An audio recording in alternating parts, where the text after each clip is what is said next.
Está con nosotros Alejandro Monsiváis Carrillo, profesor, investigador en el Colegio de la Frontera Norte, politólogo, miembro del Sistema Nacional de Investigadores, especialista en temas de democracia, opinión pública, confianza institucional y populismo, apartidista. Y con él hablamos sobre la controversia constitucional en relación al Plan B de la reforma electoral. Alejandro, muchas gracias por estar con nosotros en Contextos. Manuel Cerrato, Arturo González, Marcela Pámane, saludamos. Pues revisando, prácticamente todos los días le hemos dedicado un espacio a la revisión de lo que significa este Plan B de la reforma electoral y la controversia constitucional que hay de por medio y bueno, el comportamiento. Nosotros acá en Coahuila tenemos elecciones, el 2024 está pues bien cerca, y la renovación del INE en torno a 4 consejeros, 2 de ellos pues muy importantes, muy visibilizados, por supuesto el consejero presidente Isidro Murayama está también próxima, y entonces pues una reforma electoral y un Plan B que ha venido levantando polémica. Muchísimas gracias, Alejandro, por acompañarnos. Muy buenos días, Marcela. Muchísimas gracias a ti, a tu auditorio, a la gente que te acompaña. Un atento saludo. Pues sí, en efecto, estamos en un momento crucial, en un momento muy importante con relación a la reforma electoral. Es un momento en el cual se van a definir qué tanto seguimos con el entramado institucional que se ha construido desde 1990 a la fecha, paulatinamente, progresivamente, con negociaciones y demás, o si, como lo establece la reforma electoral, simplemente todo eso pasa a ser removido, a ser desestructurado. Y lo que se está jugando en este momento es la posibilidad de impugnar la reforma que se promulga. Hay que tener en cuenta que solamente se ha promulgado un dictamen del Plan B, que corresponde a la propaganda gubernamental, y todavía está pendiente de aprobación en el Senado la parte medular, la que corresponde a la organización de las elecciones, a, digamos, toda la parte más importante de la reforma. En cuanto esto se publique, esperaremos también muchas reacciones de parte de varias instancias, impugnando los contenidos.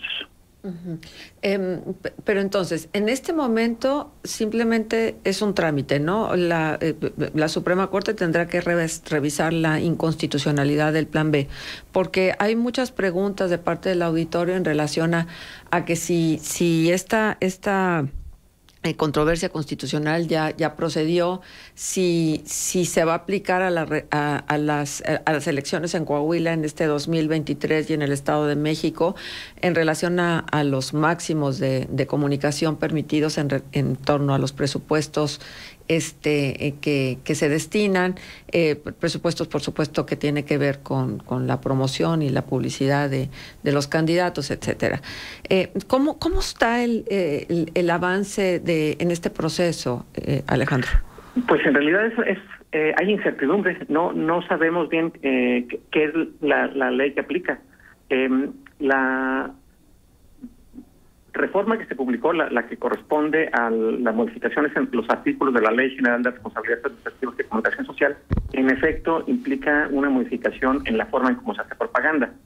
Y eso es lo que se está impugnando actualmente en la Suprema Corte, que el INE la semana pasada interpuso una controversia constitucional porque considera que estos principios son contrarios a lo que establece la Constitución en su artículo 134, y ninguna ley debe estar por encima de la Constitución.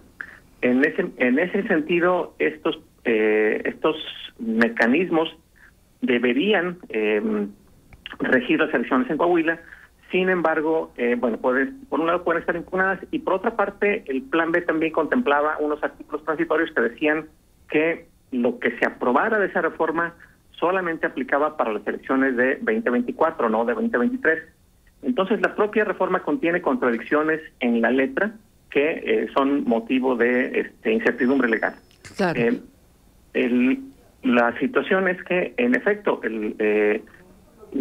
más incertidumbre tenemos, se ha complicado todo debido a que solamente se ha publicado una pequeña parte de esa reforma. Está incompleto el sistema que tendría que articularse con lo que se está publicando ahora, y como ya pasaron 2 meses, o pasarán 2 meses antes de que se publique, se desestructura toda la ruta que tenía prevista el propio Plan B.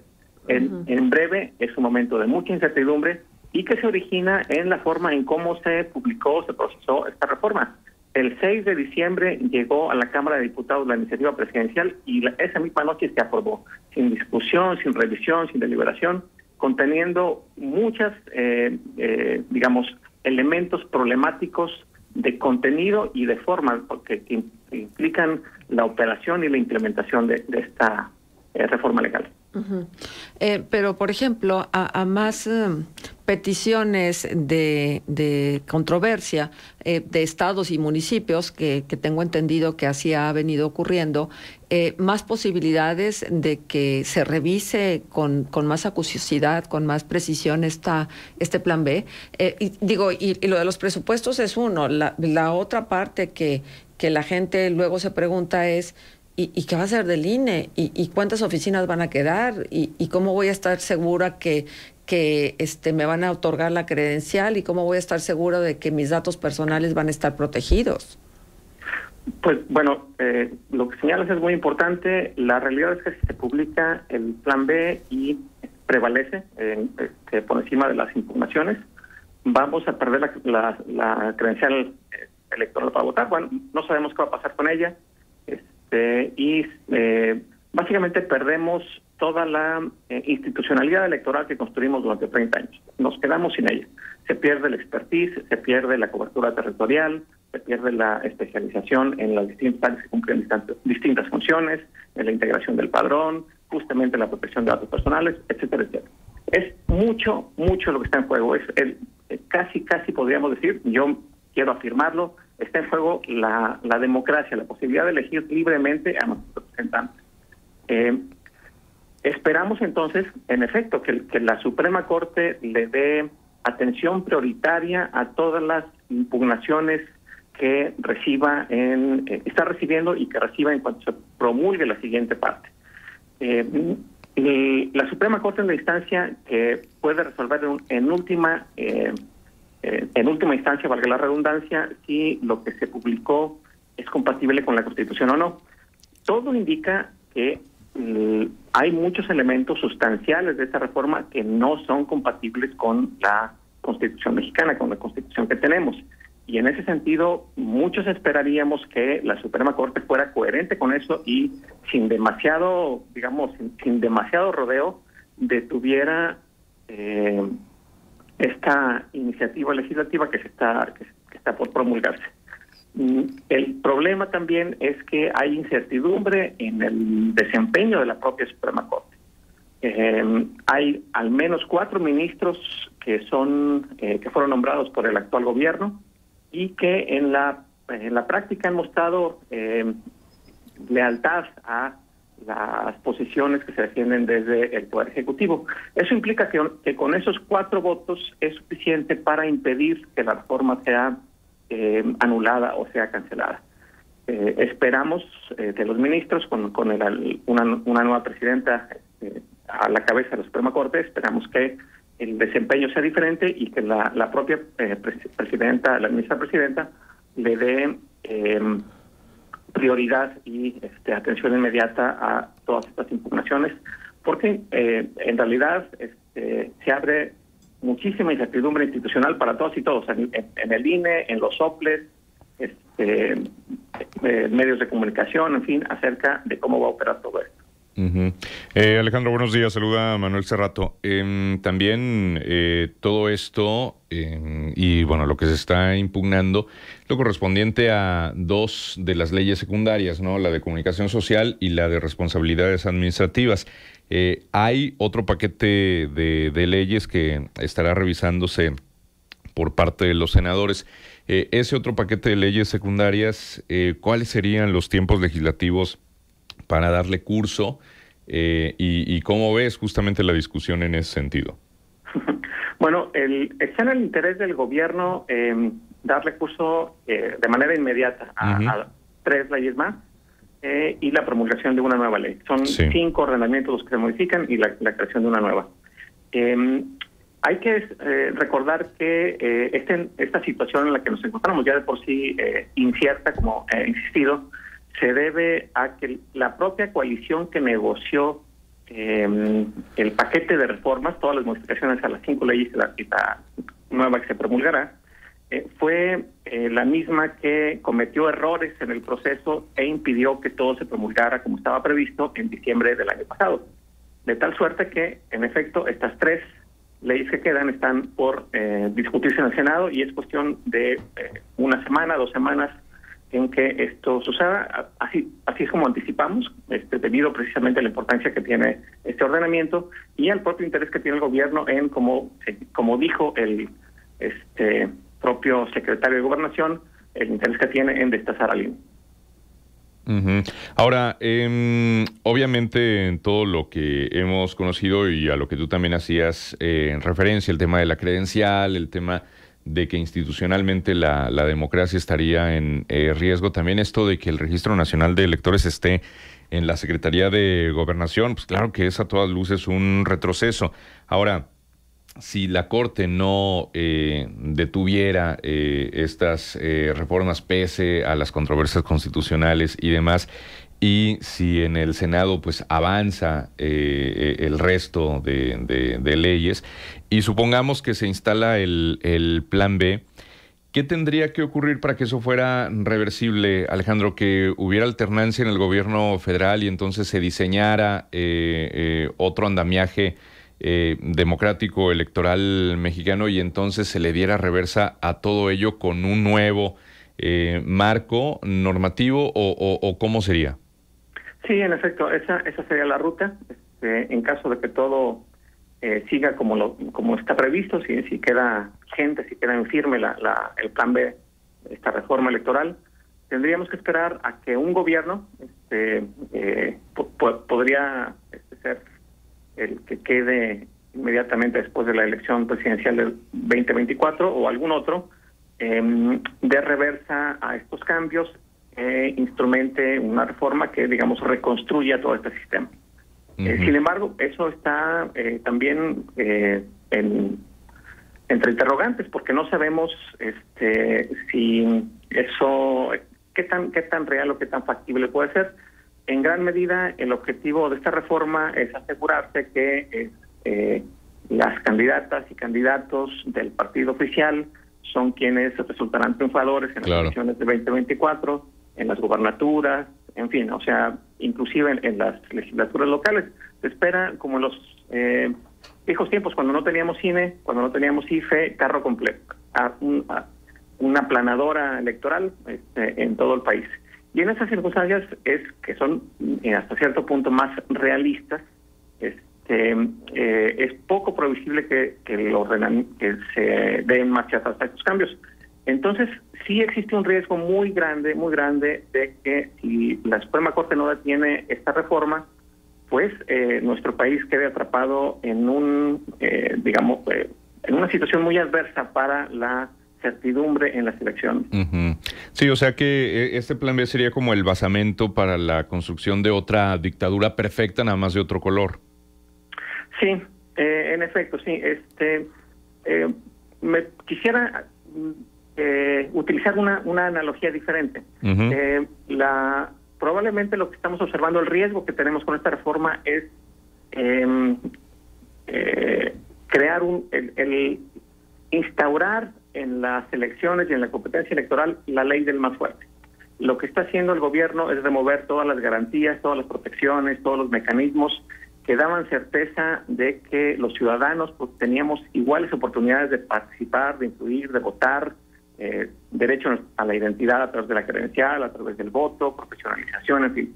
Todo eso se remueve y se queda el terreno libre para que quien tiene más capacidad de movilización, quien tiene más recursos, quien tiene más habilidades para hacer trampa, será quien gane las elecciones. Entonces es, digamos, un estado, una situación injusta con las grandes mayorías que no tenemos acceso a los recursos presupuestales del gobierno, que es, digamos, una de las principales fuentes de poder, que además te da la oportunidad de hacer transacciones informales con otros grupos de poder que pueden aportar financiamiento, que pueden aportar coerción, que pueden inducir violencia, amenaza, en fin, cosas que se han visto ya en las elecciones locales. Entonces, más que una dictadura, sería, como técnicamente se le llama, un autoritarismo competitivo. Es un sistema en el cual el partido en el poder, el partido en el gobierno, el partido del presidente, nunca pierde las elecciones, porque las gana por las buenas y por las malas. Hacia eso vamos. Caray. Muy bien. Alejandro, ¿algo bueno del plan B? Algo que tú destaques, porque bueno, se ha citado durante todo este tiempo, tal vez los bemoles, tal vez las partes débiles de este plan B, pero ¿tú encuentras algo rescatable? No, en lo absoluto. Es una reforma destinada a destruir instituciones que hemos construido. Tiene elementos puntuales que pretenden ser atractivos para quienes defienden distintas innovaciones, el voto electrónico, políticas progresivas en términos de inclusión, de paridad y demás. Todo eso también es regresivo, tal como tiene contemplado la norma. Uh-huh. Bueno, ¿y tú esperarías algo en particular en la revisión de la Suprema Corte de Justicia de este plan B? Sí, yo esperaría que los ministros dejaran de lado sus intereses inmediatos, sus intereses políticos e inclusive sus temores a ciertas presiones y decidieran conforme a lo que establece la Constitución. Yo creo que hay sentencias, hay precedentes legales que nos permiten tener certeza de que si se comporta en estricto apego a derecho, la Suprema Corte dará marcha atrás a este plan de reforma.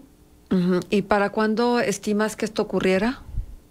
Tendría que ser en estos meses, antes de mayo. La reforma tiene que estar lista, aprobada y todo implementado, todo este desmantelamiento institucional tiene que quedar antes de la mitad del año. Unos dicen que junio, otros dicen que en agosto, pero es una cuestión inminente.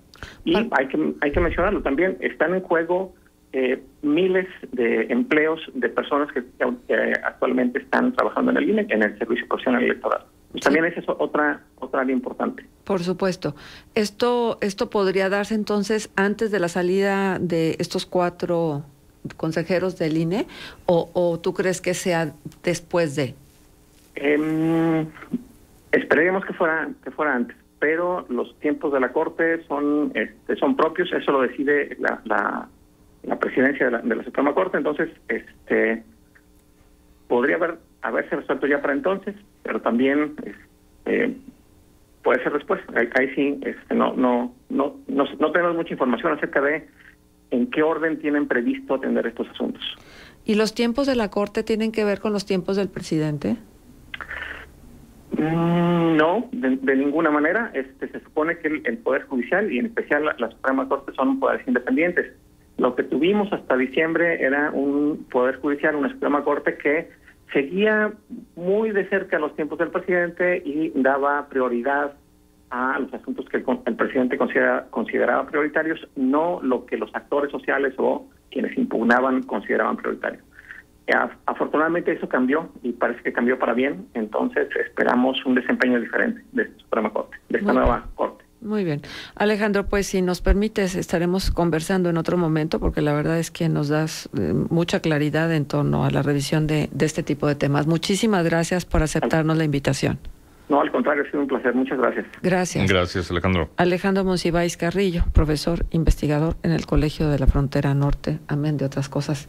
Que la verdad es que sí, creo que nos puso de manera muy puntual algunos de los tópicos más relevantes en torno a este famoso plan B de la reforma electoral. Bueno, pues son las 8 de la mañana con 25 minutos. Les recomiendo que entren a Proceso, y ahí hay una nota que desglosa de una manera muy, muy puntual, inclusive con la cita textual de los diálogos que sucedieron en la Corte en Estados Unidos en relación a la trama del pacto de García Luna y el Universal con la intermediación de Humberto Moreira. Entren, creo que puede ser bastante útil para aclarar qué fue lo que ocurrió en torno a las declaraciones de Héctor Javier Villarreal Hernández. 8 de la mañana con 26 minutos, vamos a la pausa comercial y volvemos. Contextos. El programa